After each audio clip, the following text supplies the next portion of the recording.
سورۃ المطففین جو کہ آخری سپارے کی ایک سورت ہے، اس کی ابتدائی آیات تلاوت کی ہیں۔ تو ان آیات کے اندر اللہ تعالیٰ نے ایک انسان کے ایک بہت بڑے گناہ کی طرف انسان کو متوجہ کیا ہے۔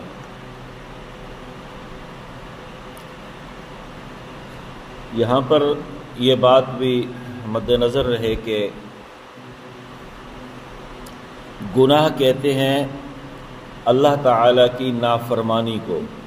گناہ کے معنی ہے نافرمانی کرنا۔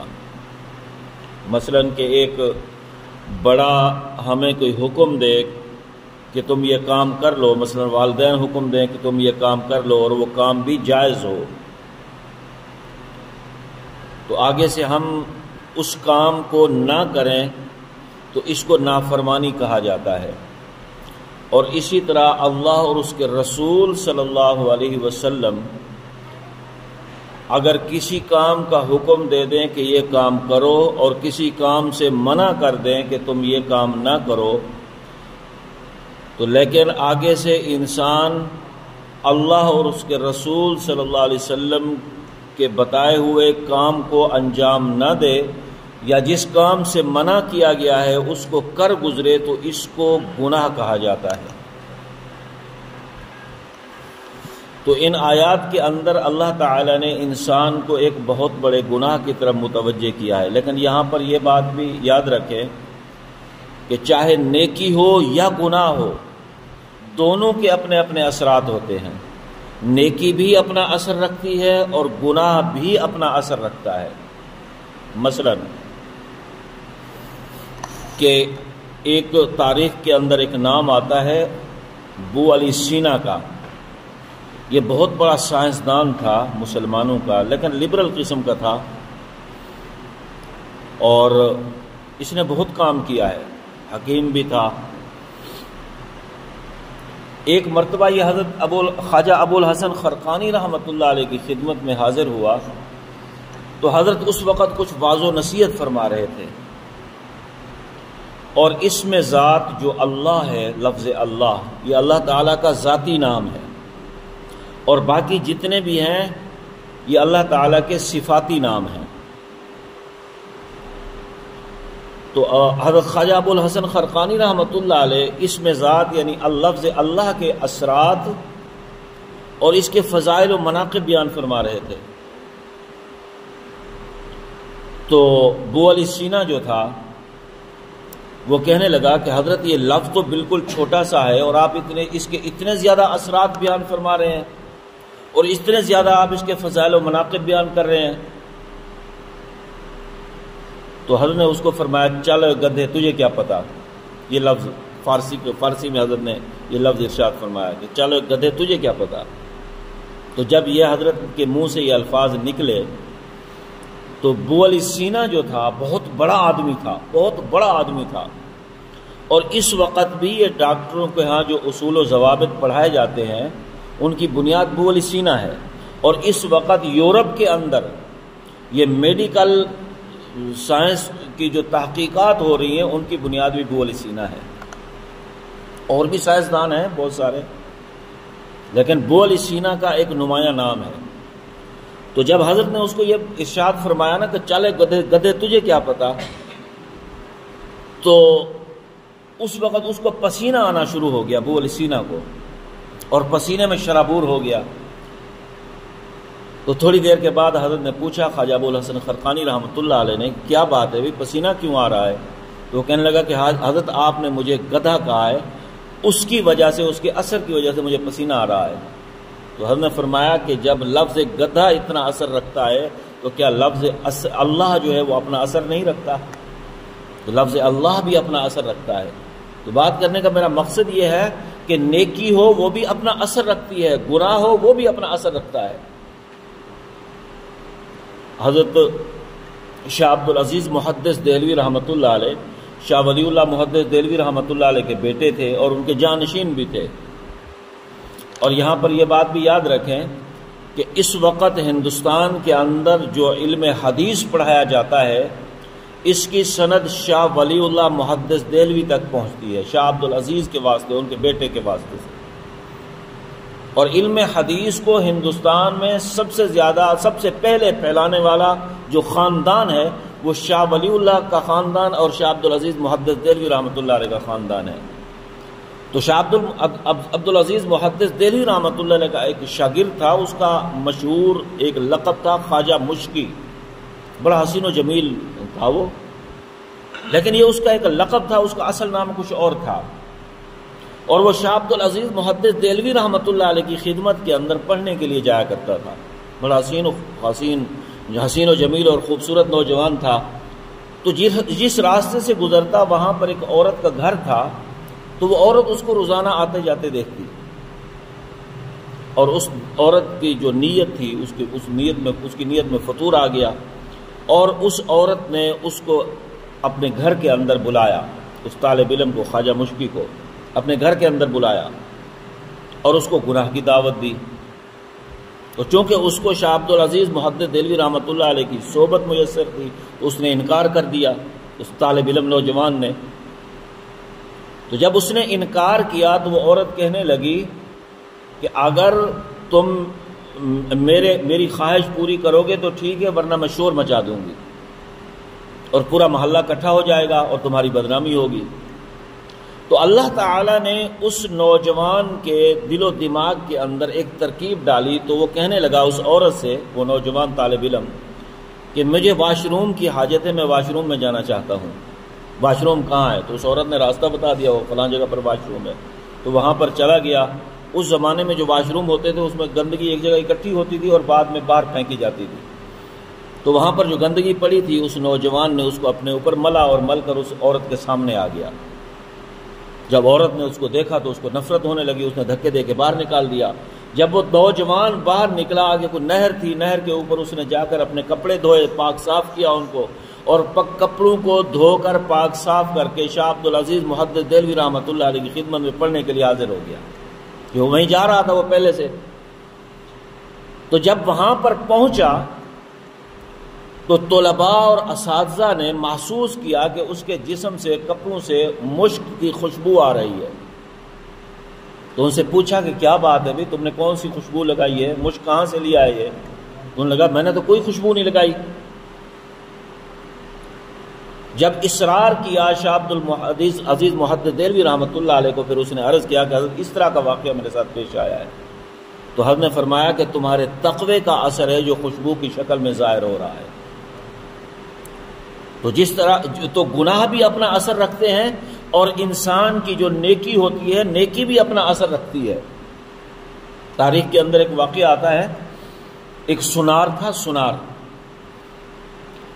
وہ اپنے گھر میں داخل ہوا، دیکھا کہ اس کی بیوی جو ہے وہ زار و قطار رو رہی ہے۔ اس نے پوچھا کہ کیوں رو رہی ہے؟ تو وہ عورت کہنے لگی کہ بات یہ ہے کہ ان کی اولاد نہیں تھی، ان دونوں کی، سنار جو تھا اس کی اپنی ذاتی اولاد نہیں تھی۔ تو اس کی بیوی کہنے لگی کہ بات یہ ہے کہ جس بچے کو ہم نے پالا تھا، گود لیا تھا، چھوٹا سا معصوم بچہ تھا، ہم نے اس کو پالا تھا، اور آج اس نے کوئی چیز پکڑا، آج اس وقت وہ 17 سال کا نوجوان ہے، اور اس نے مجھے کوئی چیز پکڑاتے ہوئے، کوئی سبزی کے پیسے تھے بچے ہوئے یا جو بھی تھا، مجھے فلاں چیز اس نے پکڑاتے ہوئے میرے ہاتھ کو شہوت کی نگاہ سے، شہوت کی نیت سے دبایا ہے اس نے۔ تو وہ جب سنار نے یہ بات سنی تو وہ رونے لگا۔ بیوی نے پوچھا کہ تم کیوں روتے ہو؟ تو وہ سنار کہنے لگا کہ بات یہ ہے، آپ کو پتہ ہے کہ میں سونے کے زیورات بناتا ہوں اور میرے پاس عورتیں آتی ہیں، وہ پہنتی ہیں۔ آج ایک عورت آئی اور میں نے اس کو سونے کی چوڑیاں دی اور وہ پہننے لگی، اور اس سے پہنی نہیں جا رہی تھی، تو اس نے مجھے کہا کہ بھائی میری تھوڑی سی ہیلپ کر دو۔ تو میں نے وہ سونے کی چوڑیاں پکڑی اور اس کو پہنانے لگا، تو اس عورت کے ہاتھ مجھے اتنے خوبصورت لگے کہ میں نے شہوت کی نیت سے اس کے ہاتھوں کو دبا دیا۔ تو اللہ تعالیٰ نے بدلے میں جس نوجوان کو ہم نے اپنے گھر کے اندر پالا تھا، بدلے میں اس نوجوان نے میری بیوی کے ہاتھ کو شہوت کی نگاہ سے دبایا، شہوت کی نیت سے۔ تو یاد رکھیں کہ جس طرح نیکی اپنا اثر رکھتی ہے اسی طرح بالکل گناہوں کے بھی اپنے اثرات ہوتے ہیں، اور وہ اثرات پھر انسان کے گھر کے اندر منتقل ہوتے ہیں۔ تو گناہوں کو معمولی نہیں سمجھنا چاہیے۔ تو بہرحال میں عرض یہ کر رہا تھا کہ اللہ تعالی نے ان آیات کے اندر، یہ جو سورۃ المطففین کی ابتدائی آیات ہیں، ان آیات کے اندر انسان کو انسان کے ایک بہت بڑے گناہ کی طرف متوجہ فرمایا کہ دردناک عذاب ہے ان لوگوں کے لیے جو کم ناپتے ہیں اور کم تولتے ہیں، اور جب لینے کی باری آتی ہے تو پھر پورا پورا لیتے ہیں، لیکن جب دینے کی باری آتی ہے تو اس وقت ان کو موت پڑ جاتی ہے اور وہ کم دیتے ہیں۔ تو فرمایا کہ ان لوگوں کے لیے خسارہ ہے، دردناک عذاب بھی ہے، اور ان لوگوں کے لیے خسارہ بھی ہے کہ جب قیامت کے دن وہ اٹھائے جائیں گے تو اس وقت ان سے حساب و کتاب لیا جائے گا۔ اور یہ کم ناپنا اور یہ کم تولنا، اس کی قرآن کریم نے بہت زیادہ برائی بیان فرمائی ہے، اور اس سے بچنے کی تاکید بھی بیان فرمائی، اور بطور مثال کے شعیب علیہ السلام کا قصہ بھی قرآن پاک نے بیان فرمایا ہے کہ جب شعیب علیہ السلام اپنی قوم کی طرف بھیجے گئے تو ان کی جو قوم تھی وہ بہت ساری برائیوں کے اندر مبتلا تھی، یعنی شرک کے اندر مبتلا تھی، اور انسانوں کو وہ قتل بھی کر دیا کرتے تھے، اور اسی طرح وہ کم ناپنے اور کم تولنے کی بیماری کے اندر بھی مبتلا تھی، اور اس کے ساتھ ایک کام وہ اور بھی کیا کرتے تھے کہ راستے کے اندر مسافروں کو وہ ڈرایا کرتے تھے، اور ڈرا کر ان کا مال و اسباب جو تھا اس کے اوپر ڈاکہ ڈال کر چھین لیا کرتے تھے، اور آگے سے اگر کوئی مزاحمت کرتا تو وہ انسانوں کو قتل بھی کر دیا کرتے تھے۔ یعنی اس قسم کی وہ برائیوں کے اندر وہ قوم مبتلا تھی۔ تو شعیب علیہ السلام نے ان کو توحید کی دعوت دی، دین اسلام کی دعوت دی کہ تم دین کی طرف لوٹ آؤ اور شرک کو بھی چھوڑو، اور یہ جو کم ناپتے ہو اور کم تولتے ہو اس کم ناپنے اور کم تولنے کو بھی چھوڑ دو، یہ بہت بڑا گناہ ہے، اور جو تم مسافروں کو لوٹتے ہو مسافروں کو لوٹنا بھی چھوڑ دو۔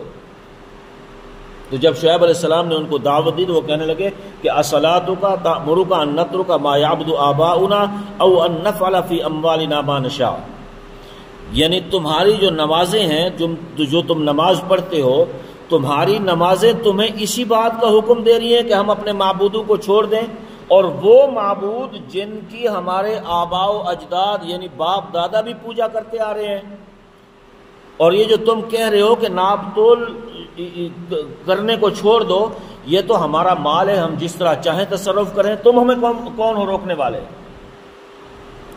لیکن شعیب علیہ السلام ان کو پیار محبت سے سمجھاتے رہے، لیکن جب وہ باز نہ آئے تو پھر ان کا بھی انجام وہی ہوا جو نبی کی بات نہ ماننے والوں کا ہوتا ہے۔ اللہ تعالیٰ نے ان کی طرف عذاب بھیجا، اور وہ عذاب بھی اس شکل میں آیا کہ ان کی جو بستی تھی اس بستی کے اندر 3 دن شدید گرمی پڑی، اتنی شدید گرمی تھی کہ محسوس ہوتا تھا کہ سورج جو ہے وہ شعلے برسا رہا ہے اور زمین جو ہے وہ آگ اگل رہی ہے، اتنی شدید گرمی تھی۔ اور جب 3 دن شدید گرمی پڑی اور وہ لوگ بلبلا رہے تھے تو اس وقت اللہ تعالی نے ایک بادل کا ایک ٹکڑا بھیجا، اور اس بادل کے ٹکڑے کے نیچے ٹھنڈی ہوائیں چل رہی تھی، اور جب ان لوگوں نے بادل کے ٹکڑے کو دیکھا تو وہ ساری قوم جو تھی وہ اس بادل کے ٹکڑے کے نیچے جمع ہونے لگی، اور اللہ تعالیٰ کی منشا بھی یہی تھی کہ یہ ساری کی ساری قوم ایک ہی مرتبہ بادل کے ٹکڑے کے نیچے جمع ہو اور پھر میں ان کو عذاب دوں۔ تو جب وہ قوم بادل کے ٹکڑے کے نیچے جمع ہو گئی تو وہی بادل جس کے نیچے ٹھنڈی ہوائیں چل رہی تھیں تو اللہ تعالیٰ نے اس کو حکم دیا تو اسی بادل نے آگ برسانا شروع کر دی، وہ ساری قوم جو تھی وہ جل کر راکھ ہو گئی اور تباہ و برباد ہو گئی۔ اور اس کے بارے میں اللہ تعالیٰ فرماتے ہیں فَكَذَّبُوهُ فَأَخَذَهُمْ عَذَابُ يَوْمِ الظُّلَّةِ کہ انہوں نے شعیب علیہ السلام کو جھٹلایا تو پھر اللہ تعالیٰ نے ایک سائبان والا بادل بھیجا، اور اس بادل کے اندر آگ تھی، پھر اس سائبان والے بادل نے آ کر ان کو پکڑ لیا اور ان کو جلا کر ختم کر دیا۔ اور پھر فرمایا کہ فتلکا مساکنہم لم تسکن من بعدہم الا قلیلا وکنا نحن الوارثین، کہ ان قوموں کی بستیوں کو دیکھو کہ وہ جب ہلاک ہوئے اور ہلاکت کے بعد ان کی بستیاں پھر آباد بھی نہیں ہو سکی. یعنی اشارہ اس طرف ہے کہ اگر کوئی انسان ناپ تول کے اندر کمی کرتا رہے گا تو اس ناپ تول کی کمی کی وجہ سے اس انسان کے اوپر، یا اگر کوئی قوم ہے وہ مل کر کمی کرتی رہے گی ناپ تول کے اندر، تو اس پوری قوم کو اللہ تعالیٰ کا عذاب پکڑے گا، اور ضرور پکڑے گا، اور پھر ان کی جو بستیاں ہوں گی پھر وہ آباد بھی نہیں ہو سکیں گی. کیوں؟ اس لیے کہ قرآنی جو احکامات ہیں وہ قیامت تک کے لیے ہیں. یاد رکھیں، یہ صرف واقعہ نہیں ہے کہ پچھلی قوم کا واقعہ تھا اور گزر چکا ہے، نہیں، ایسا نہیں ہے. یہ قرآن پاک کا حکم ہے، اور قرآن پاک کے جو احکامات ہیں وہ قیامت تک کے لیے ہیں. ہاں، یہ ایک الگ بات ہے کہ اجتماعی عذاب اس امت کے اوپر نہیں آئے گا. جس طرح پچھلی امتوں کے اوپر اجتماعی عذاب آتا تھا، اجتماعی عذاب نہیں آئے گا، لیکن انفرادی عذابات آتے رہیں گے. اور یہ بہت بڑا گناہ ہے، یہ بہت بڑا گناہ ہے، اور اس گناہ سے ہمیں بچنا چاہیے. یہ ناپ تول کے اندر جو کمی کا گناہ ہے یہ معمولی گناہ نہیں ہے. یعنی اسی ایک گناہ کی وجہ سے شعیب علیہ السلام کی قوم جو ہے وہ تباہ و برباد ہو گئی. اور پھر اسی طرح جب کوئی مال بیچا جاتا ہے، اس مال کے اندر اگر کوئی عیب ہو تو گاہک کو اس عیب کو بتا دینا چاہیے کہ اس مال کے اندر فلاں عیب ہے. اگر نہیں بتایا جائے گا تو یہ بھی گناہ عظیم ہے. اور اس کے بارے میں اللہ کے نبی صلی اللہ علیہ وسلم نے بڑی سخت وعید بیان فرمائی ہے.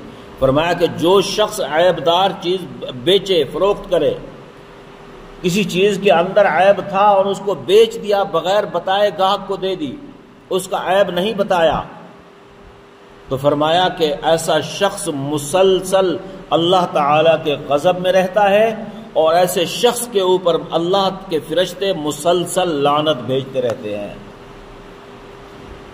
یہ کوئی معمولی وعید نہیں ہے.